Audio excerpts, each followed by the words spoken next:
શાંતિ રાખો, શાંતિ રાખો.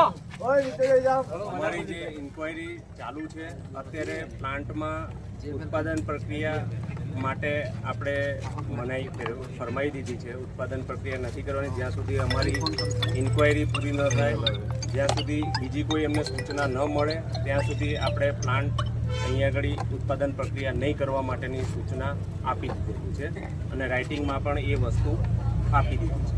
એટલે એ આપને બધાને જાણ.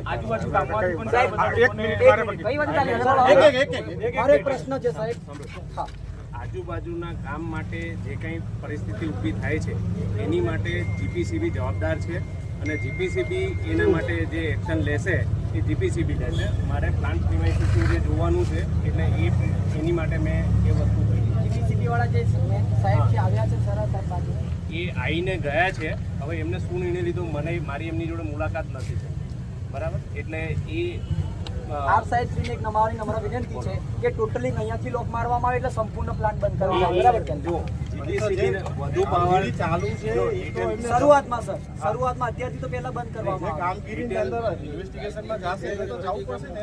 જો અમુક વસ્તુ એવી છે કે પ્લાન્ટની અંદર જે પાઇપિંગમાં મટીરિયલ પડ્યું હોય એને પણ સેફલી આપણે ડિસ્ચાર્જ કરી દેવું પડે. જો અંદર પડી રહીને કંઈક બીજું રિએક્શન થાય ને તો પ્લાન્ટ બંધ હોય તો પણ એ વસ્તુ થઈ શકે એમ છે.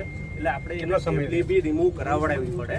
એટલે એ વસ્તુ કરવી જરૂરી છે. એટલે એની માટે જે ક્રિટિકલ સ્ટાફ હશે એ કદાચ જશે.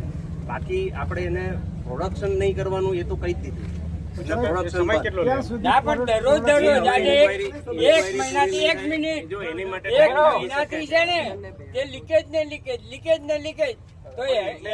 નહીં તો છે ને તે આજુબાજુના ગામડાને છે ને તે વીમો ઉતાર દો 5 કરોડ રૂપિયા. પણ એ પૈસાને લઈને કરવાનું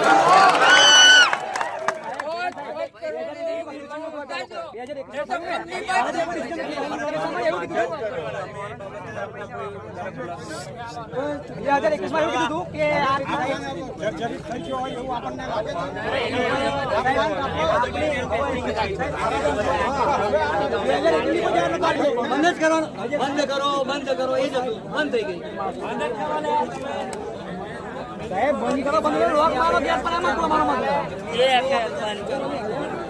સાહેબ અંદર પરપ્રાંતિયો લગભગ ઓછામાં ઓછા 2,500 પરપ્રાંતિયો રોજ જાય છે. 700 થી 800 જાડેજા થાય બાપુ.